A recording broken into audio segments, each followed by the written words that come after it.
Collider TV Talk fans, Josh Macuga here with the legendary Thadd Williams. Hey, how you doing? Good, buddy. We've talked about it on the main show. We wanted to talk about the whole season of Better Call Saul, go a little more in depth on it. Yes.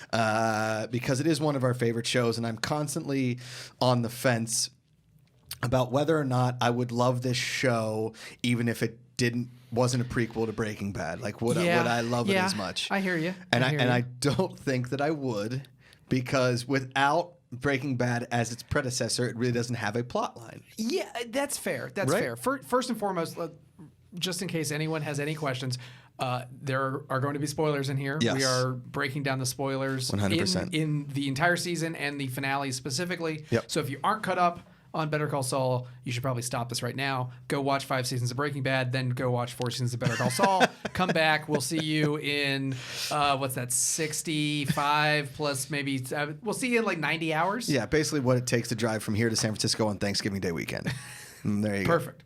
All right, so what were you saying before that? Sorry. Well, what I was saying was... that it can't stand by itself. Yeah, I don't think it can stand by itself because there isn't much to it. Yeah, I think that there's a there's a lot to it. Yeah, what there's I'm a saying. lot going on, but I would tend to agree with you. I think that they are using all of the crutches that a spin-off show can afford. Sure. Still creatively, though. Yes. Yeah. So they're you know a lot of the characters, you know a lot of the plotting, the major. If we didn't know that at the end of this series, we were going to have Mike the Cleaner and Saul Goodman as our two main characters. Right. I don't know if we would be as invested watching the transformation happen. I agree. That being said, we do know that that's the end game, and the way that they're doling out the kernels to create these two people, I am absolutely on board with. And I love everything that they've done in the 4 seasons that we've had, these 40 episodes that they've done so far. And the question is, when does this show end, and when does a Walter White get involved, or is there any it's kind of... closer and closer. Yeah, for sure. Because you have to imagine that Walter White has started meth. No. You don't think? No, because we're in 2004. Okay. So Walt turns 50, I believe, in 2006 or 2008. Okay. So we still have 2 years before his journey begins. So his 50th birthday is the pilot of Breaking Bad, and that's when he begins cooking meth. Right. That's when he meets it up again with Jesse. Now, because we're in 2004, Jesse is probably in his class right now. Okay. Failing his class, right, and then they won't see each other again for a couple years, right? Okay. So because for the longest time they hadn't dated the show. They finally dated the show this year through some of the time jumps and everything, and put it specifically in the year 2004. And when was the finale of Breaking Bad? Was that 2012? Well, it was 2 years after, so it was 2008 because it was his 52nd birthday. Right. Okay. So he dies 2 years. Wait, the Breaking Bad finale was 2008? Yeah. Now, it took 5.5 seasons. Right. But in the course of the show, in the story of the show, it only covered 2 years' time. Wait a second. Okay. Yeah. So Walter White was a cook. No. Yeah. I think here's the thing. So he was 50. His 50th birthday was when we first meet him. Right. He dies on his 52nd birthday. Right. So it's just 2 years' time. I can't remember if it's 06 or 08. But it starts in 2008. Right. Yeah, ends in 2013 was the finale. Exactly. The series. But the actual years. In the world, in the universe. Right. Where that 2 year period, I can't remember if it's 06 to 08 or 08 to 2010, but it's in there. So if that's what is canon, then Saul is currently in 2004. Oops. They finally dated it that Chuck dies in 03. Okay. Then they do the 1 year time. They do the 1 year time jump throughout the course of the season. Okay.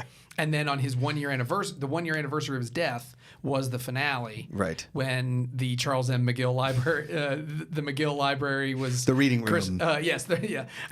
in the most hysterically planned charity function luncheon / dinner / cocktail reception. Yeah.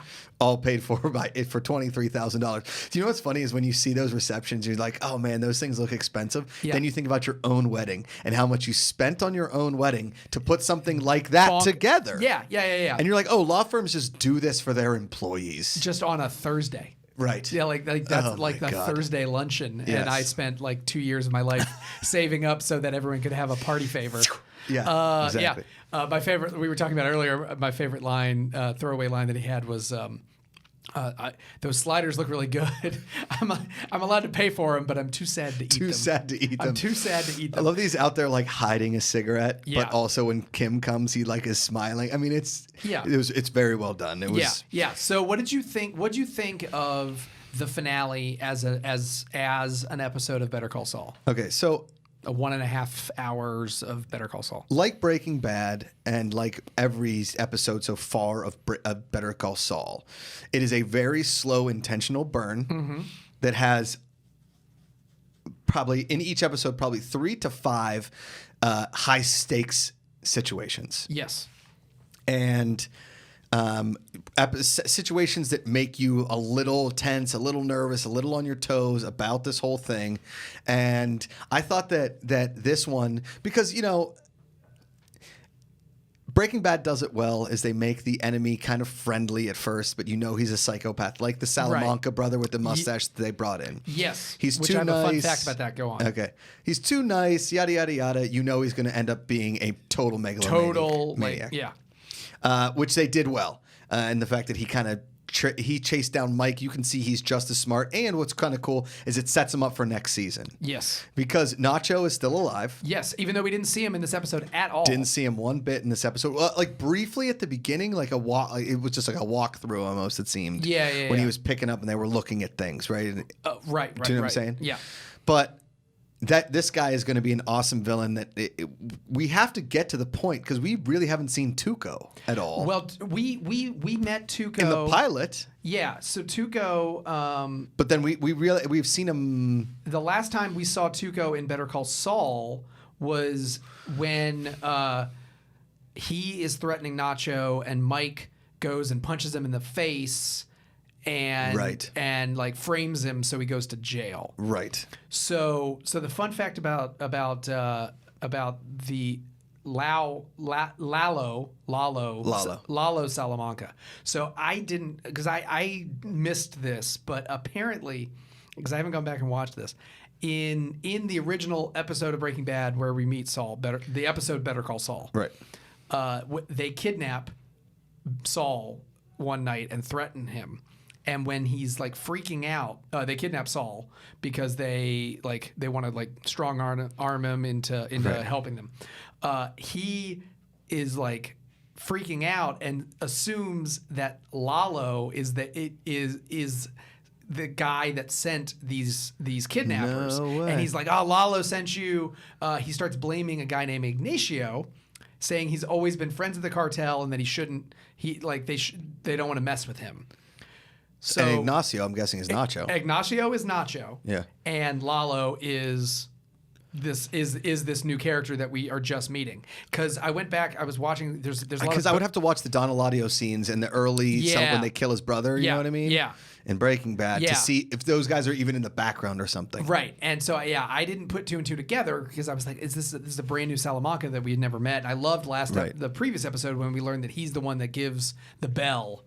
To his uncle, right? And I was watching some bonus. There's a lot of bonus content on AMC's website, which I would recommend. Oh. There's like behind the scenes videos and stuff, and they're talking to that actor, and he's like, "I never knew when I was like watching Breaking Bad that this crazy guy named Lalo was gonna be me." Right. And the writers are like, "Yeah, we were so excited to finally meet him." And I guess they've been teasing him throughout the season.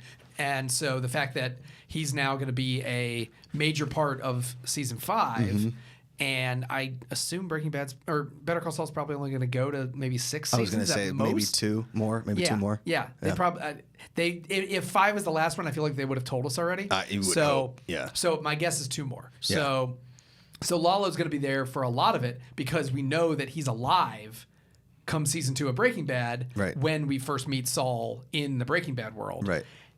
And that might also mean that Nacho's alive. I always assumed that Nacho died. Me too. But if he's blaming Ignacio, and Ignacio is Nacho, according to the Breaking Bad wiki, then that means that the 2 of them are alive, and maybe Ignacio is still working for the Salamancas, right? While still really working for Gus. Well, because Gus owns him, right? Well, yeah.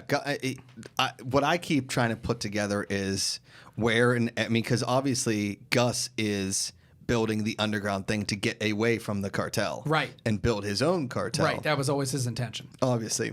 But how exactly does that take off to the point where then he's able to go and kill Don Eladio near the end of Breaking Bad? It takes a while. The other thing I gleaned from these, there was a whole video about the Easter eggs in the episode, when Gale, who the wonderful David Costabile that we both love on Billions, yes, which is a great show if you're not watching Billions. I mean, talk about an acting range to be the total weirdo Patsy, and the awesome, just this like ridiculous. I mean, the epitomization of wealth and cockiness. Yeah, like he is the male go ego. F yourself. Just oozed onto the table. But he's carrying his notebook, his lab notes notebook that he inscribes to Walt. That with Hank, the WW. The WW that Hank finds next to his dead body. Yeah. This was the first time we've ever seen it in the Better Call Saul world. He's carrying it when he's walking around. Yeah. And then they played some clips. Like the first time we meet Gale in Breaking Bad, he's unpacking like giant cooking like microbrew machine kind of things to cook in the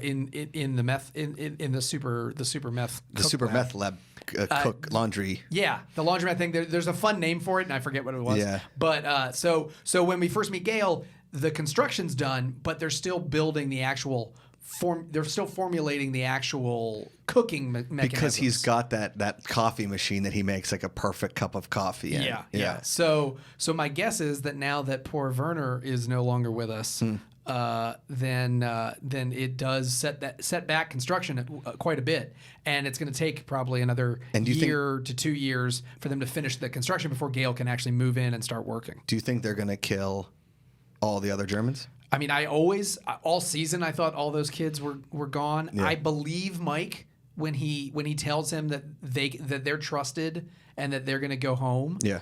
But I could also I'm torn because I believe Mike wouldn't lie to Werner in that moment. But I mean, Gus is ruthless. But I also totally expect them to murder all of those kids.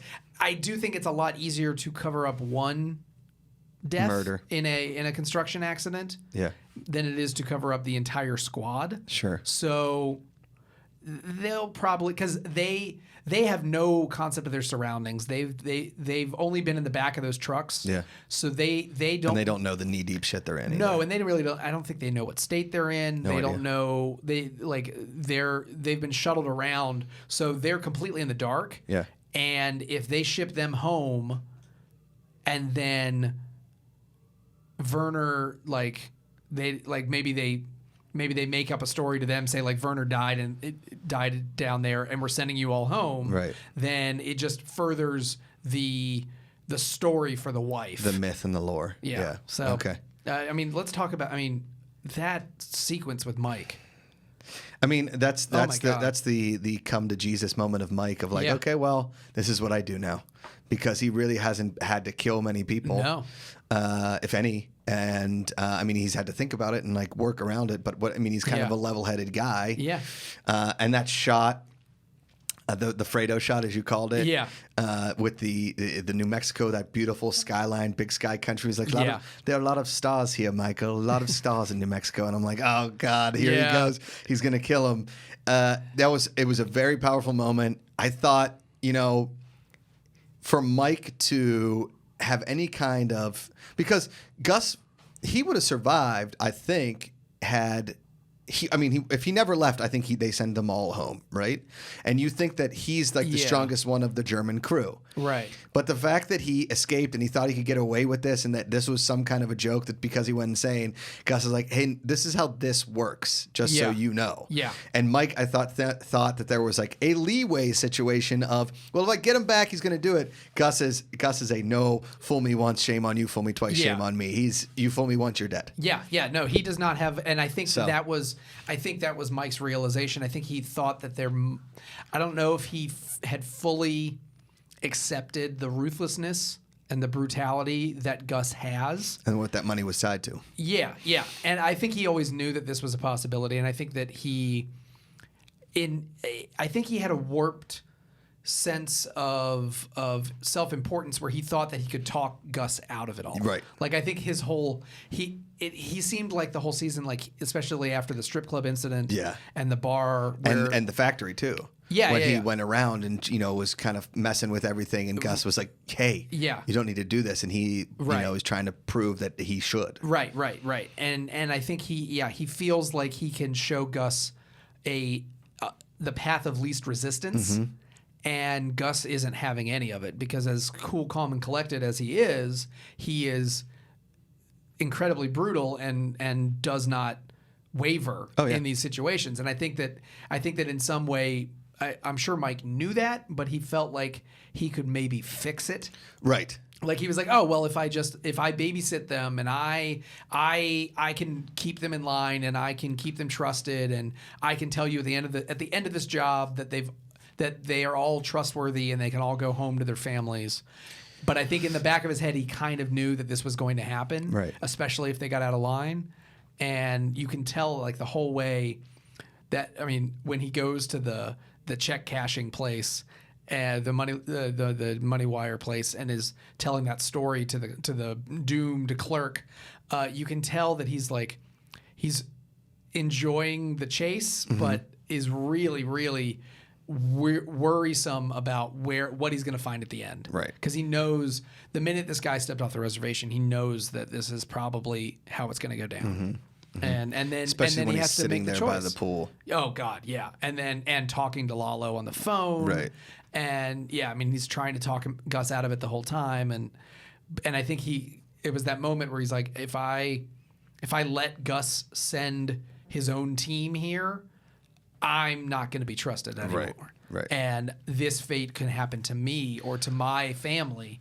And so he takes that leap in past the point of no return, and does the killing himself to prove his worthiness, and also fully immerses himself in Gus's world. I mean, he can't come back from this. Well, no, he can't come back. And I also think that he thought, because Saul in Breaking Bad is always trying to fix it. It's going to be okay. I can do it. I can make it happen, right? Yeah. And I think Mike was more of a Saul, right? And now he's on the other side. So we saw one Saul, and now we see a creation of another Saul, because he, I mean, let's get to that, because it's all good, man. It's all good, man.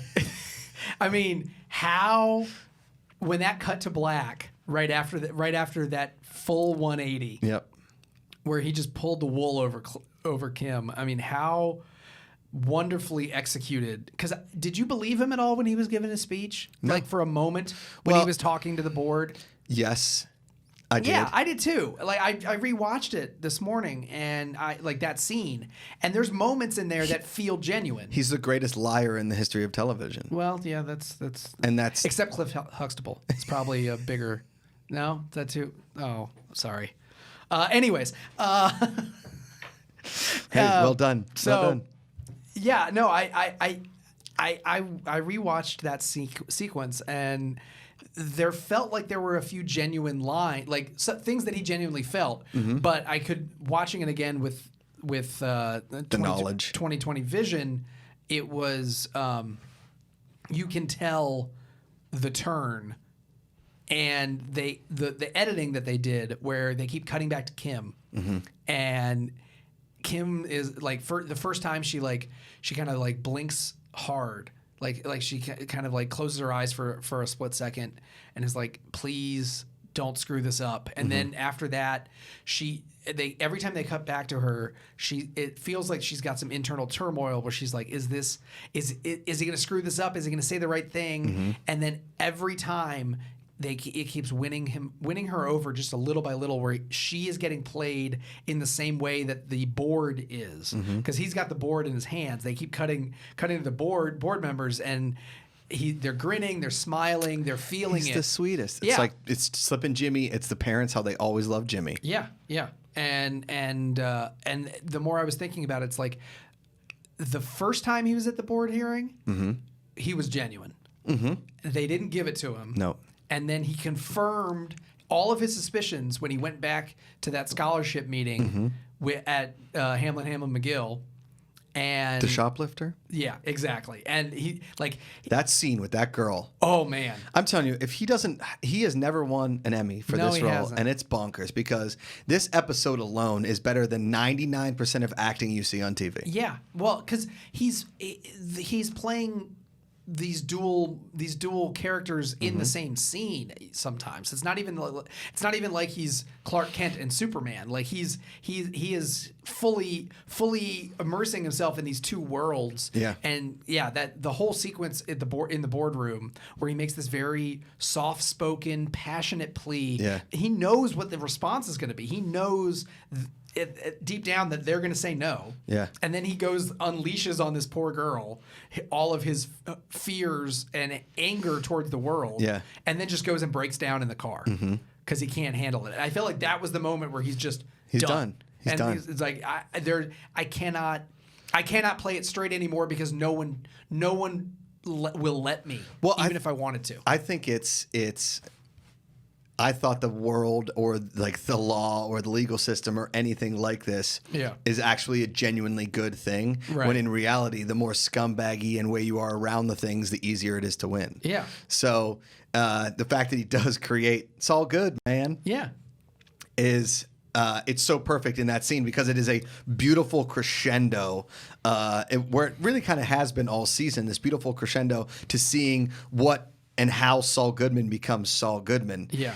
And from the phones to the cards to going all the way to Louisiana to all of that, really is them showing and the wry smile on Kim's face when they realize, let's do it again. Yeah. Because doing it the right way doesn't work, and doing it the wrong way is way more fun. Yeah, it's way more fun, and Kim likes she's entertained by it. Like she wants to help Jimmy. She's coming up with all these schemes to get him the board hearing and to give them give everyone the sense that he has some remorse and some what's the word they keep using that he didn't have.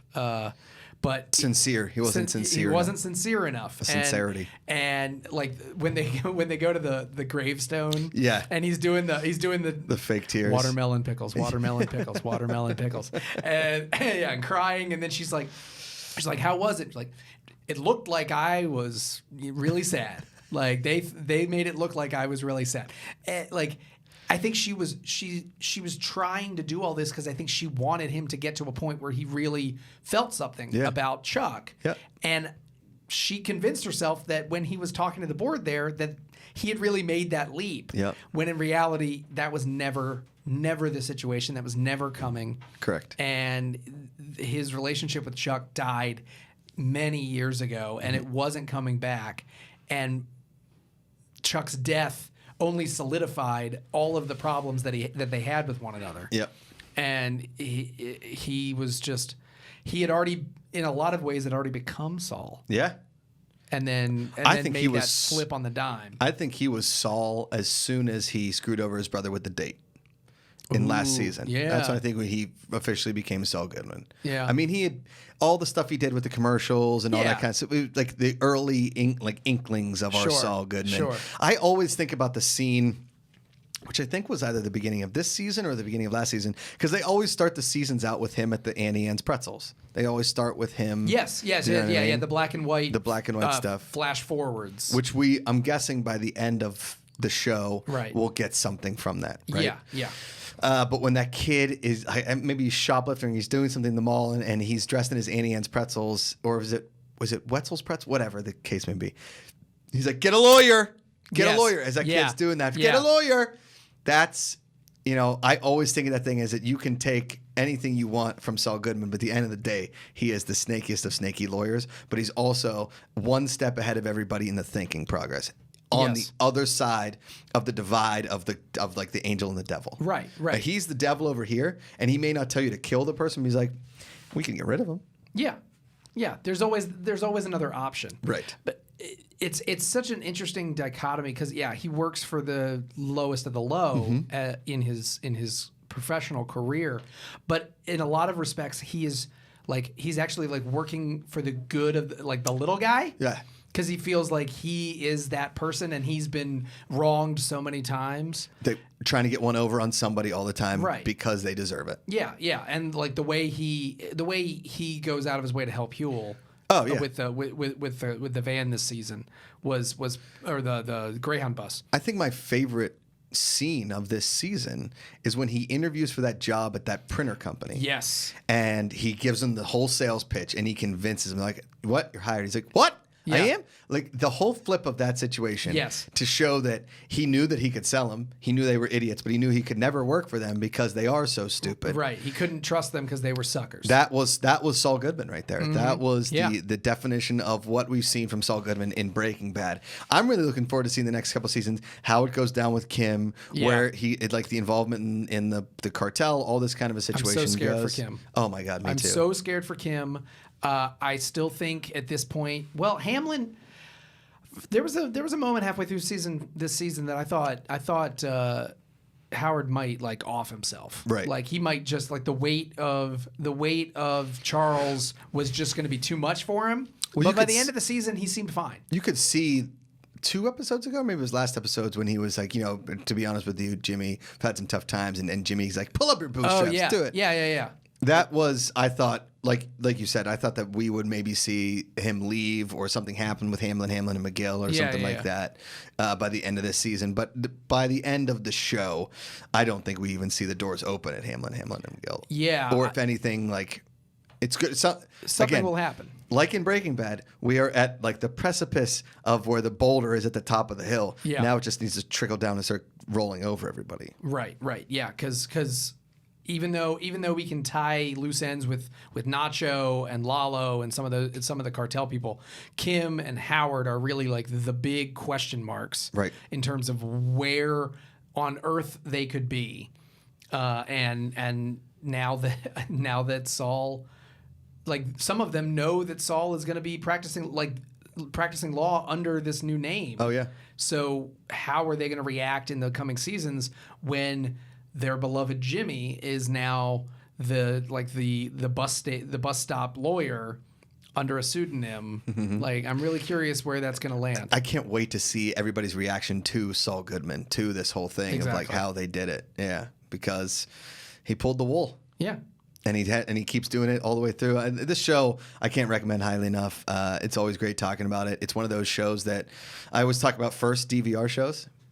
And this is when it's DVR, it's the first thing. I don't care if I have episodes of some other show a while ago. It's a first DVR show. Oh, It goes to the top of the list every time. Yeah. And for those people that don't watch it, it's like, I watched Breaking Bad, if this had been pitched as a Breaking Bad prequel, I think instead of a Saul Goodman spinoff, right, then I think this would be a way more popular show. It really would. I do think that. I think what's good about letting it stand on its own in terms of that marketing is I feel like if it was strictly pitched as a Breaking Bad sequel or prequel or whatever, it would disappoint some of the fans that are like only remembering the action moments of Breaking Bad, because the show is so much slower in its pace. It feels a lot more like the earlier seasons of Breaking Bad before we get to the Nazis and the semi-automatic machine gun in the trunk of the car. Right. Though I didn't put it together until later. The guy that helped steal the Humbles, is one of the guys that eventually sells him the guns. Ah. I think he's the same guy. I think he's the gun salesman. No way. Yeah, Okay. one of them. They've dropped in more and more people. It'd be great to have like an Easter egg, like post show. Yeah. Just let me know. Instead of some terrible Chris Hardwick show, then I would love to have a Easter egg show. Yeah. That would be, I mean, I know they probably do something like that on AMC.com, but I want the post show. Like a 5-minute post wrap up of like, these were the Easter eggs, not sure if you saw it. You're welcome. Yeah. Here's everything you missed. Correct. Put 2 and 2 together. Good stuff. All right. Well, that's our our season review of Better Call Saul season 4. You guys can subscribe to the channel, subscribe to the YouTube channel, subscribe to our podcast feed. We do a full show of Thad, myself. We have special guests all the time. TV Talk, hashtag at Collider TV Talk. We're here every Friday doing a full show. We're going to do reviews on everything. I want to do a Big Mouth review, and I don't know if anybody else wants to do that with me, but that show is way too much fun to not talk about. Thanks for tuning in. I'm Josh Macuga, at Josh Macuga. At Thadd Williams. There you go. As always, put down the book, pick up the remote.